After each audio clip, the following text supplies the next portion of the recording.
He told God he had one more chance. He begged for one more World Cup. He fought back from surgery, from retirement, from his own father saying it might be over. And then, 4 days before Brazil's opening game, he pulled his calf muscle picking up a ball in practice. Which, honestly, sounds like something God would do just to test if you really meant it. This is not a story about bad luck. Bad luck happens once. Bad luck happens twice.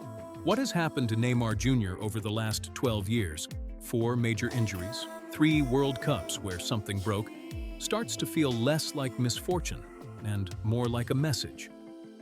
The question nobody is asking out loud is, what is that message? And why does he keep saying the same thing every single time it happens? I have faith, even too much. I place my strength in God's hands so that He can renew mine. Stay with me, because this is the story of a man who either has the most extraordinary faith in the world or the most complicated relationship with God that professional sport has ever produced. June 2026, New Jersey. The 2026 FIFA World Cup is 3 days old. Brazil, 5-time world champions, favorites in every bracket, the most storied program in the history of the sport, have just drawn 1-1 with Morocco in their opening match. And their best players sitting in a hotel room in New Jersey, not traveling with the team to Philadelphia for the Haiti game, not training, sitting, waiting, again. Neymar Junior has not played for Brazil since October 2023. That is not a typo. Almost 3 years. The all-time leading scorer in Brazil men's national team history, 79 goals, 128 appearances, has not worn the yellow shirt in almost 1,000 days. He fought back from an ACL tear. He fought back from a meniscus tear. He nearly retired. His own father, his manager, his closest person, looked at cameras and said his son had genuinely considered walking away from the game he loves more than anything on earth. And then Neymar looked at the 2026 World Cup on the calendar, said, "My last shot, my last chance," trained for months, made the squad, flew to America, and tore his calf in practice. If you have ever done everything right and still ended up exactly where you started, this story is yours. To understand why this keeps happening, you have to go back to a boy in Mogi das Cruzes, in the state of São Paulo, Brazil. A working-class neighborhood. A father who played semi-professional football and drove his son to training on a motorcycle because they couldn't afford a car. A mother who prayed. From the beginning, the Neymar household was Christian. Evangelical faith was the water the family lived in. Church on Sundays. Scripture at the dinner table. The sign of the cross before every match. His mother, in particular, was a constant spiritual anchor, always encouraging him to keep his faith close to his heart. It wasn't a phase.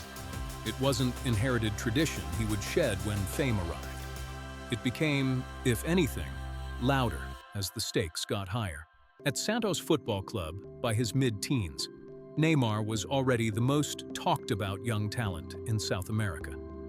And in those early years, before Paris, before Barcelona, before the scandals and the controversies, those who knew him described a young man who genuinely prayed before games, who thanked God publicly after goals, and who wore his faith as openly as he wore his boots. Here's what nobody talks about. In 2014, during his home World Cup, Neymar wore a headband onto the pitch that read, "100% Jesus." Not quietly, not privately, in front of 2 billion people watching the World Cup on Brazilian soil. A decision that cost him nothing financially and said everything about what he actually believed. But here's what nobody also talks about. 4 years later, the Brazilian Football Confederation reportedly banned religious celebrations on the pitch. And even so, Neymar kept finding ways. The cross sign, the pointed finger to the sky, the Instagram posts quoting scripture the morning after the worst nights of his career. The faith was never a performance. It was the foundation. Which makes what happened next not just tragic, but theologically interesting. At his peak, and let's be honest about what this peak looked like, Neymar Junior was one of the 2 or 3 most talented footballers who had ever lived. At Barcelona, alongside Messi and Suarez, he was part of the most devastating attacking trio the sport had ever assembled. They won the Champions League. They won La Liga. They were, for one brief window, genuinely unstoppable. In 2017, Paris Saint-Germain paid €222 million for him, the largest transfer fee in the history of football, larger than any transfer before or since by a significant margin. 222 million for one human being. And this is where everything changes. That number wasn't just a price tag. It was a statement about what the world believed Neymar was capable of becoming. The thinking was simple. Messi had Ronaldo pushing him. Neymar needed his own stage, his own story. Paris was where he was going to become undeniable. He believed it, too. And for a while, it looked like he might be right. Most people remember the goals, the skill, the flair. What they don't remember is that through all of it, the League One titles, the cup runs, the nights in Paris, Neymar was still publicly crediting God, still posting scripture, still pointing upward after goals in a league most of the world watched with mild indifference. His faith wasn't proportional to his success. It was a constant. Then came 2018. Metatarsal fracture, World Cup in Russia. Brazil exited in the quarterfinals, beaten by Belgium 2-1 on a night where everything that could go wrong did. Neymar was criticized viciously for his performances, for falling, for crying, for what commentators called theatrics. A career that was supposed to peak at that World Cup produced, instead, one of the most uncomfortable narratives in the sport. He went back to Paris. And then, in February 2023, playing for PSG against Lille, he ruptured his ankle ligament. Surgery, months of recovery. Then came October 2023, Brazil versus Uruguay. World Cup qualifying, a challenge from Nicolas de la Cruz. And Neymar went down, both hands over his face, tears streaming, his left knee destroyed, ACL, meniscus, both at the same time. He was stretchered off the Centenario Stadium. His teammates stood in silence. Messi, his friend, his former teammate, posted a photo of the two of them on Instagram with 2 words: "Stay strong." And that night, from a hospital room, Neymar wrote the most revealing thing he has ever said publicly. Not for marketing, not for sponsors, for himself. It's a very sad moment, the worst. I know I'm strong, but this time I'm going to need my friends and family even more. It's not easy to go through injury and surgery. Imagine going through it all again after 4 months of recovery. I have faith, even too much. But I place my strength in God's hands so that He can renew mine. Read that phrase again. I have faith, even too much. Even too much.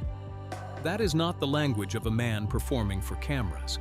That is a man sitting in the dark, genuinely confused, and still choosing to believe. Choosing to trust something that has, by any external measure, let him down repeatedly at the worst possible moments. Stay with me, because this next part matters more than any injury update.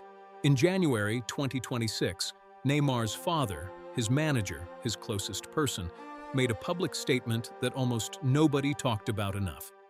He said his son had genuinely considered retirement, that the physical and mental toll of the repeated injuries had pushed him to the edge, that the man who had everything had sat quietly and asked himself if it was over. And then Neymar looked at the calendar, saw the 2026 World Cup, and said, "No, I know this will be my last World Cup, my last shot, my last chance, and I will do everything I can to play in it. He delayed his own knee surgery he needed to play in the final matches of Santos' season to help them avoid relegation. A man earning what he earns with the career he has, postponing his own medical treatment to save a club from dropping a division. He scored 5 goals in the last 4 games. Then he had the surgery. Then he started rehabilitation. That is not the behavior of a man chasing money. That is not the behavior of a man performing faith.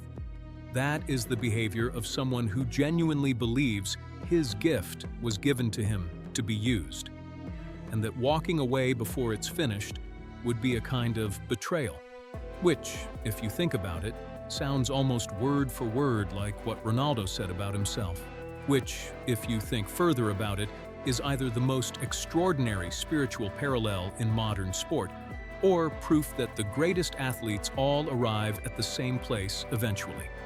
The belief that their talent is not theirs to keep. Here is what the headlines never tell you. And this is the part that changes how you see everything. Neymar's faith was publicly challenged by the institution that was supposed to support it.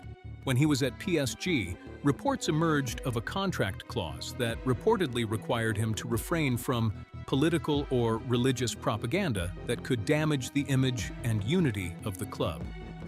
A clause that, if accurate, would mean one of the most openly Christian athletes in world football was being asked by his employer to be quiet about it. He wasn't quiet. He kept posting scripture. He kept pointing to the sky. He kept saying God's name in press conferences where nobody else was saying it. And then this World Cup, arriving injured, fighting to be fit, watching from the sideline as his teammates drew 1-1 with Morocco, Neymar did something that went almost unnoticed in the chaos of injury news. Before Brazil's opener, he sat on the bench in street clothes, and during a hydration break, he called Neymar Junior and Bruno Guimaraes over and spoke to them quietly. Minutes later, according to multiple reports, the two players combined for Brazil's equalizer. Brazil fans flooded social media. They called it leadership. They called it experience. A few called it something else, something they were almost embarrassed to say out loud. They called it divine. The impact of this story reaches further than one man's injuries. Brazil has not won a World Cup since 2002. 24 years. Every tournament since has ended with the same question. Who was supposed to carry us? In 2006, it was Ronaldinho's fading prime. In 2010, it was Kaká.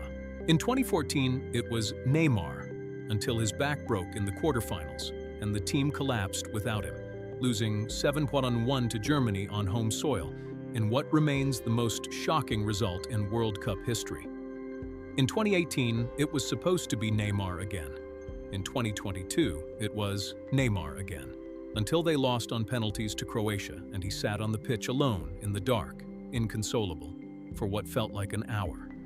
And now it's 2026, and he's in a hotel in New Jersey, not in uniform, not on the bench, in a hotel.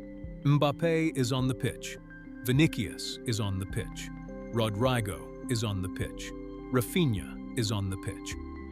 Brazil has extraordinary attacking talent, but there is a Neymar-shaped hole in everything, not just tactically, but emotionally, because what Neymar brings, when healthy, is not just skill, it is permission. Permission for Brazil to believe they are Brazil. Here is the truth that this story has been building toward, and it is uncomfortable in the best possible way. Neymar Junior has been injured at 4 consecutive World Cups. He has never won one. He is 34 years old, and what he has confirmed will be his last attempt, and he is currently sitting out while his team plays without him. By every conventional measure of sports narrative, this is a tragedy, a waste, a career that was supposed to be legendary and settled, instead, for complicated. But here's what Neymar has actually been saying every single time.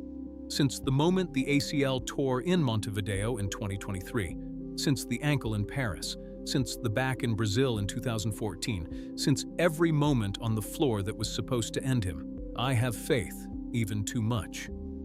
Not, I'll be back. Not, watch me. Not the language of ego or performance. The language of a man who has decided over and over again that what he was given is bigger than what keeps happening to him. That the gift requires returning to it. That the story isn't finished just because it hurts. Whether Neymar steps onto the pitch at this World Cup or not, whether the calf heals in time, whether the body cooperates one more time, whether Brazil lifts the trophy in July, the story of what he has chosen to believe through everything that has happened to him is, by itself, something. His father thought it was over. His body has agreed several times. The calendar was against him. The fitness was against him. The timeline was against him. He came anyway, because by his own account, God's hands are stronger than his injuries, and because he has learned, through more pain than most people will ever understand, that faith isn't the absence of suffering. It's what you say at 2 a.m. in a hospital room in Montevideo, with a torn knee and a broken heart and a World Cup still 3 years away, when you could choose to say nothing. I have faith, even too much. If you are in the middle of your own version of this, your own calf muscle, your own bad timing, your own moment where everything you worked for is sitting just out of reach, let that sentence be the thing you carry out of this video. Not inspiration, not motivation, something quieter and harder and more real than both of those things. The most talented player of his generation has been broken 4 times on the biggest stage in his sport. And 4 times, he got back up and said the same thing. Most people will only remember the injuries. Now, you know what kept him getting up.